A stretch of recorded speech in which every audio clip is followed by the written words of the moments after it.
Welcome back to Boilers and Beyond. I am your host, Jordan Jones. For the first time since 2016, Purdue is 1-0 after their 24-20 come-from-behind win over Iowa. I'll be breaking down and analyzing the whole thing here on the show today, so let's hop into it now.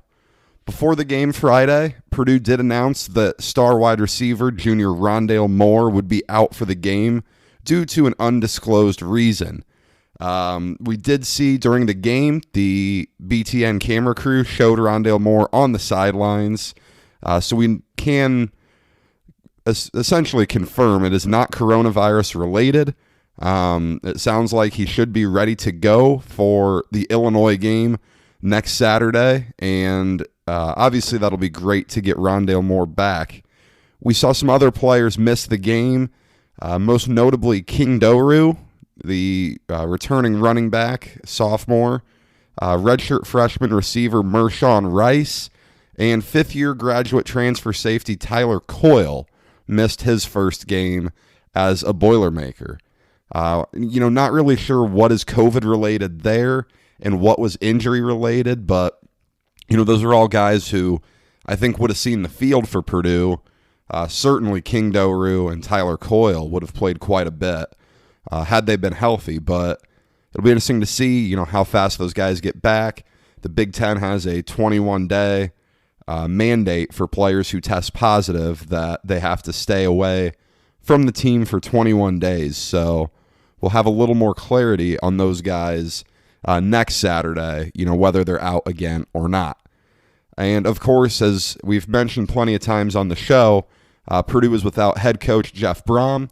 His appeal to the Big Ten to allow him to have cell phone access to the coaches in the press box was denied. Not all that surprising. He kind of said from the start that both he and athletic director Mike Babinski anticipated the waiver being denied. Special teams coordinator Marty Biaggi was also out due to the virus. And then an hour before the game, it gets announced on Twitter through Mike Carmen, Tom Dienhart, all the Purdue insiders, that Aiden O'Connell would be the starting quarterback for the Boilers. Jack Plummer was listed at number 2 behind him, and Austin Burton, number 3. Certainly that generated some buzz on Twitter. I think Plummer was more or less the presumed starter by most, myself included. But O'Connell gets the start. He finished the year very strong last year in 2019 when he was put in a very, very tough situation. The game kicked off at 3:40 on Saturday afternoon as Brian Brom led the Boilermakers on the field in front of a low number of cardboard cutout fans and the immediate families of players.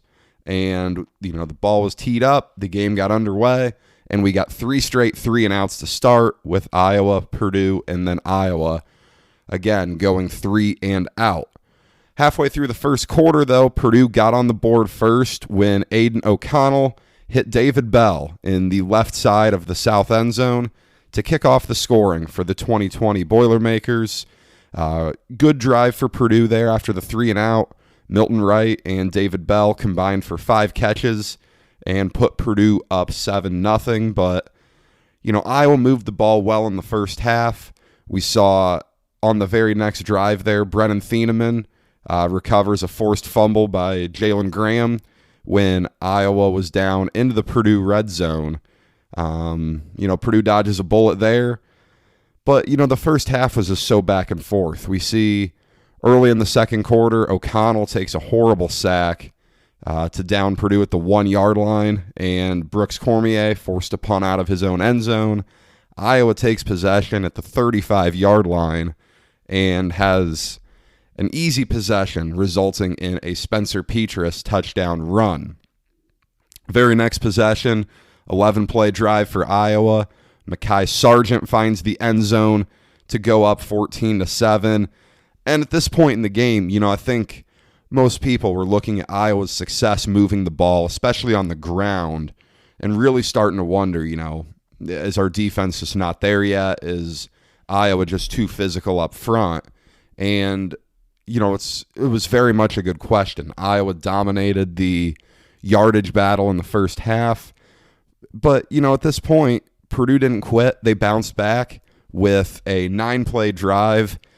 6 of those plays resulted in David Bell targets, 4 catches, and he walks into the end zone for his second touchdown of the day. Purdue had a chance to take the halftime lead, but on 3rd and 6 from midfield with around a minute to go, Aiden O'Connell threw a really bad interception, looking for Ahmad Anderson over the middle. Just didn't see the defensive back who stepped right in front of it, and it was an easy interception that led to a Hawkeye field goal to send the game to the half. When Iowa kicks that field goal at 17-14, I kind of expected Iowa to take some momentum to the locker room and really keep it rolling. Purdue was outgained by over 100 yards in the first half. They did not run the ball well at all in the first half against Iowa. They come out of the locker room, and Aiden O'Connell gets a nice drive going. And then at the 11-yard line, he throws a ball behind Payne Durham off of the tight end shoulders into the arms of an Iowa defensive back.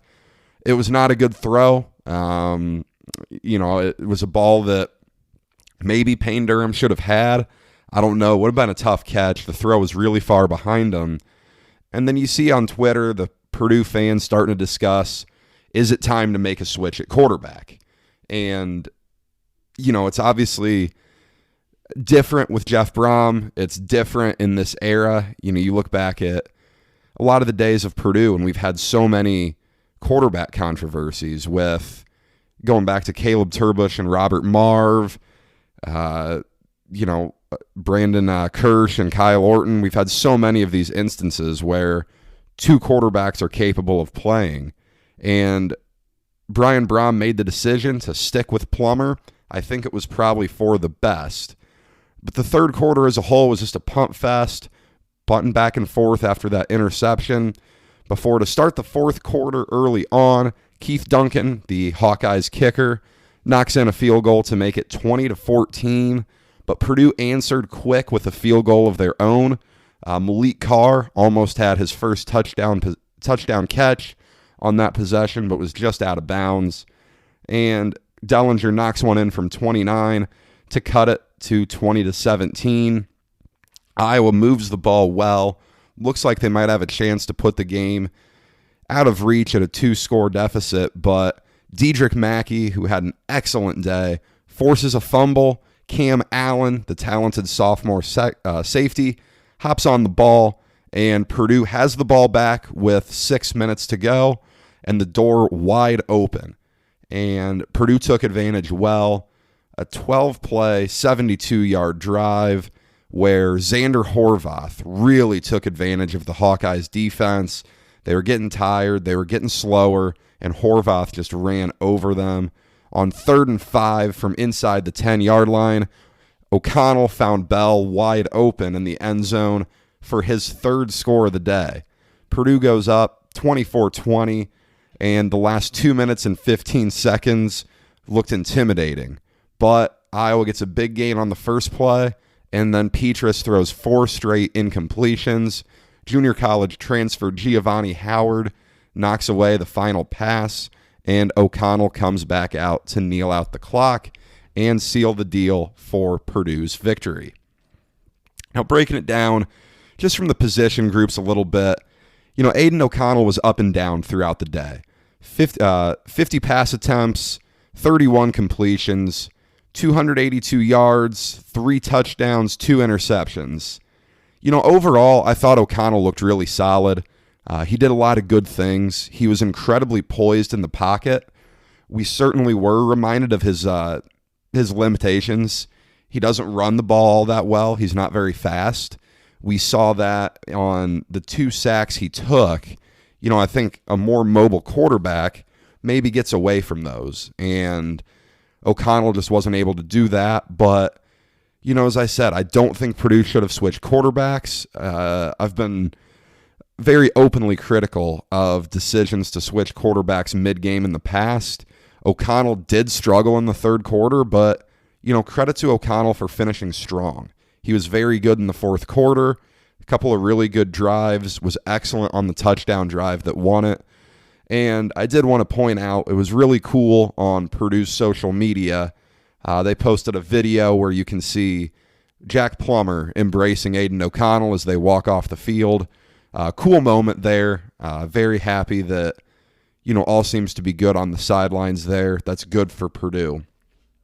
Xander Horvath, what a day. He was the only running back to get a carry with King Doru out. He did excellent. 21 carries for 129 yards. Had a couple of short receptions as well. Look, the guy runs hard. He's another guy who is slightly limited. He's not the fastest, but, he's a bruiser. He's big.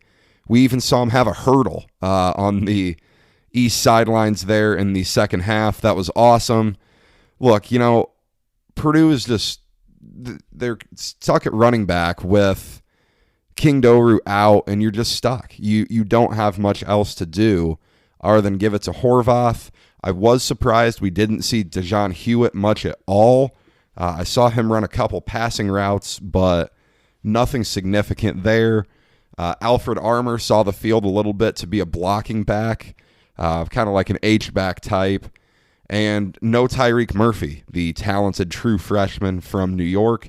Thought maybe with Doru out of the game, I thought we might get to see Murphy a little bit, but Horvath picked up right where he left off after a great bucket performance last year and had himself a heck of a day.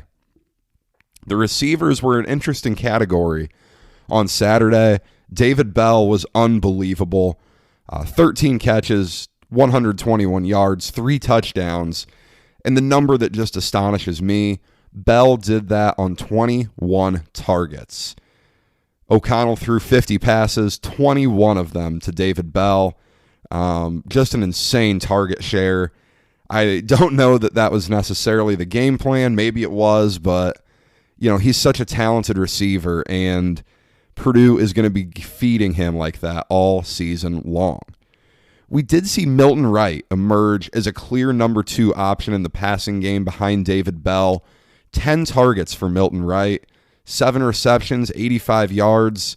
A little scary incident in the second quarter where he was lit up on a play over the middle.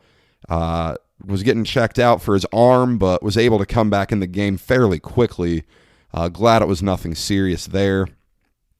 I was a little surprised with Ahmad Anderson. Had a really nice freshman year, had over 30 catches, and only 2 targets yesterday, a total of 9 yards. Boy, I just thought we'd see more Ahmad Anderson. He was targeted on the interception that Aiden O'Connell threw in the first half. Just an interesting number there with a low target share for Ahmad Anderson. Payne Durham is the clear number 1 option at tight end. We'd heard the coaches say that in the preseason media availability sessions, but he was very good for Purdue. 4 catches, 41 yards, had the vast majority of snaps at the tight end spot. Liked what I saw from Payne Durham. He obviously had a tough spot on that interception, but, I thought he was very good, and he is going to keep getting more involved in the passing game throughout the season. Really high on him at tight end. One area I was a little bit surprised was how many snaps Jared Sparks saw. He was on the field a lot more than I expected. He had 1 catch, short yardage, down in the third quarter, I believe it was. But, he saw the field a lot, didn't do much. Malik Carr had his first career reception at Purdue, a 15-yard catch over the middle of the field. Boy, he is just so big. 6'5", 230 pounds. He is an animal out there. He's just going to keep getting stronger, keep getting faster. Purdue's got something special, and it kind of reminds me of David Bell last year, where he only had 1 catch in the opener, but just kept getting more and more involved as the season went on. I think that's what we're going to see from Carr this year. Just such a good athlete. And I have no doubt that by the end of the season, we're going to be seeing a lot more Malik Carr. Again, Rondale Moore missed the game, but he is supposed to be playing next week against Illinois. Make sure you follow the show on Twitter at Boilers Beyond. We will keep you updated on everything related to Rondale Moore and his availability.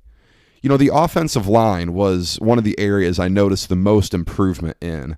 From week 1 last year, remembering that Nevada game, to this year, it was completely different. It felt different. The offensive line was really good. Horvath ran the ball so well. The offensive line's a huge reason for that, especially when you have a more power style back like Horvath. That line is just even more important. And I thought they protected Aiden O'Connell really well.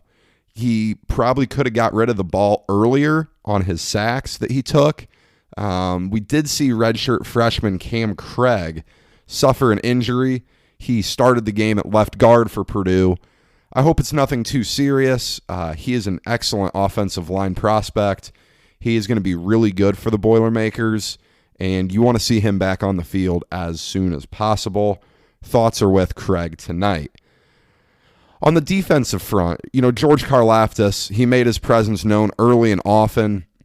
He had his 1 sack of Spencer Petras, but he generated a lot of pressure throughout the game. Saw him beat right tackle Coy Cronk a few times. Saw him go after left tackle Alaric Jackson for the Hawkeyes. Karlaftis was very good. He is a force to be reckoned with. I still like my prediction of him being an all-conference first-team player this year. Past Karlaftis, though, I'm not sure I saw a ton on the defensive line that really got me excited. Lorenzo Neal was limited. He was only on the field for about half the snaps of the game. Anthony Watts and Lawrence Johnson didn't do a ton in the snaps they got. Iowa's very good on the offensive line. I don't look too much into it for, judging Purdue's defensive line against a very good offensive front, but it will be interesting to see how the defensive line looks as Purdue heads to Champaign. At linebacker, DeMarcus Mitchell deserves his own mention here. He played both as a linebacker and a down lineman on Saturday. He's going to be the guy for Purdue where in a 4-3, he's down up front. In the 3-4, he drops back as an outside linebacker. My goodness, what an addition for Purdue. He was fantastic yesterday. All over the field, making plays in a variety of formats. You're going to be hearing his name a lot this year. I'm very confident about that. Fantastic debut for DeMarcus Mitchell. Jalen Alexander, the junior inside linebacker, led the team with 10 tackles, had a forced fumble as well. He was listed on the depth chart as a co-starter with fifth-year senior Samisi Fakasieki. I don't think that's going to be the case next week. Alexander was strong. I liked what I saw from him quite a bit, and I think he will be clear in the starter spot next week. Next to him, inside as well, Derek Barnes had 5 tackles, relatively quiet day for him. I'm interested to see his role throughout this year. He was so good as a pass rusher last year, didn't get sent as a rusher too much yesterday against Iowa, but good player, really good player. He's back at his normal position of linebacker where he played in high school and up until 2019. Seeing his development and what he does at linebacker this year will be interesting. Jalen Graham as well. I thought he was solid on the outside. He got used as a pass rusher more than I expected. But, as a whole for the linebacking group, Iowa ran the ball too easily. Getting over 5 yards a carry is not great for Purdue's defense. The offensive line at Iowa, again, very strong, but Purdue needs to close up those running holes quicker than they did on Saturday and really not allow those running backs to get into the third level of the defense. I was really high on Purdue's secondary coming into the season. Boy, were they strong on Saturday. Corey Trice, the sophomore defensive back, was unbelievable in his coverage of Amir Smith-Marset. He was targeted 5 times and did not have a reception. Trice is a huge defensive back at 6'3". He's going to have a really, really nice career as a Boilermaker. Just seeing what he was able to do just as a sophomore yesterday, you just really think there's a bright future for Corey Trice. Alongside him at corner, Dedrick Mackey was really good as well. Big forced fumble late in the game. You're going to see this a lot this year, I think. This is a defensive backfield that can make plays. There really weren't many instances either where I can think of Iowa's receivers burning Purdue's corners. That was an area I was a little concerned about with Iowa's talented group of Brandon Smith and Amir Smith-Marset, and Purdue's corners not necessarily having the most experience. Those two were fantastic. The safeties were really good as well. Brennan Thieneman, the fifth-year senior, got the start alongside Cam Allen back there, and neither made any huge plays. Allen did have a big fumble recovery, but as a whole, really solid unit. Spencer Petras never got too comfortable throwing the ball. Purdue's defensive backfield is why. He didn't connect on many deep balls, and I think that's really important that Purdue was able to limit the big plays, somewhere they were really susceptible to in 2019. Special teams, we saw J.D. Dellinger be perfect on kicks, 3 for 3 on PATs, made from 29 on a field goal. Brooks Cormier showed some improvement from last year. Punt inside Iowa's 5-yard line was excellent, and you just really need that to continue if you're Purdue. Very talented punter. Obviously, anytime you get an offer out of high school as a specialist, the coaches really like you, and I think we're starting to see why. Purdue was good on kickoff coverage as well. Amir Smith-Marset was neutralized, did not make a lot of big plays. Dellinger got a few in there for touchbacks, and the coverage was really good when Smith-Marset took it out. We saw Sanusi Kane, the true freshman, make a couple of plays on kickoff duty there. Pretty impressed with Purdue's special teams. Certainly looks better through one game under new look special teams coordinator Marty Biaggi. I was a little disappointed in Purdue's kick return game. TJ Sheffield and Marcellus Moore were back there to start. We saw Milton Wright come in to return a kick. All in all, not all that impressed. Purdue has not been returning kicks well for years now, but we'll see what they can do throughout this season. They certainly have speed back there now, and that's important. Overall, this was a really good win for Purdue. These are games Purdue hasn't often won. We've seen games slip away. We've seen Purdue take leads late into the fourth quarter and lose the games. Those have been disappointing, but it was so good to see Purdue hold on late, to see Purdue force those incompletions from Petras, and to see the Boilers go 1-0 for the first time since 2016, Darrell Hazel's final year at Purdue. And, the one thing I think of is I think of how Purdue looked in the season opener last year, and I think of how they looked this year, and I think this year's team looked so much more promising. Now, Purdue has certainly got some areas to shore up. They relied on 3 forced fumbles to really change the game in some big spots. You're not going to get that every week. Purdue needs to be more consistent on offense. They had far more 3-and-outs and drives that just did nothing than you would like to see. But all in all, this Purdue team's in good shape. I liked what I saw a lot. An early look at Illinois. Purdue is 4-point favorites, and the over-under is set at 68. We'll obviously be breaking that all down later this week. To wrap up the show, let's go through the Big Ten and see what else happened in the conference. The Big Ten got kicked off Friday night in Madison, Wisconsin. A very, very lopsided affair. Final score, Wisconsin 45, Illinois 7. Redshirt freshman quarterback Graham Mertz looked like the real deal for the Badgers. 20 for 21 through the air and 5 touchdowns. Excellent debut for him. It did get a little bit worse today, though, when it was announced that Mertz tested positive for COVID-19 today. A second test will be needed to confirm the positive. Should he be positive, he will miss the next 3 games for the Badgers, including one against Purdue. And for Illinois, they really struggled Wisconsin dominated the time of possession, only 19 pass attempts for Illinois. The passing game was really weak. Brandon Peters, just a bad start to the season, less than 100 yards, and he was their leading rusher on the day. That's not what you want if you're the Illini. Ohio State looks in mid-season form with a 52-17 win over Nebraska. Fields was in great shape, looked very, very comfortable back there. High completion percentage, finding a lot of receivers. Nebraska needed this game to be a lot closer than it was. Not a good start for Nebraska at all. Scott Frost just needs to start being in games a little bit more rather than getting blown out back-to-back years against Ohio State.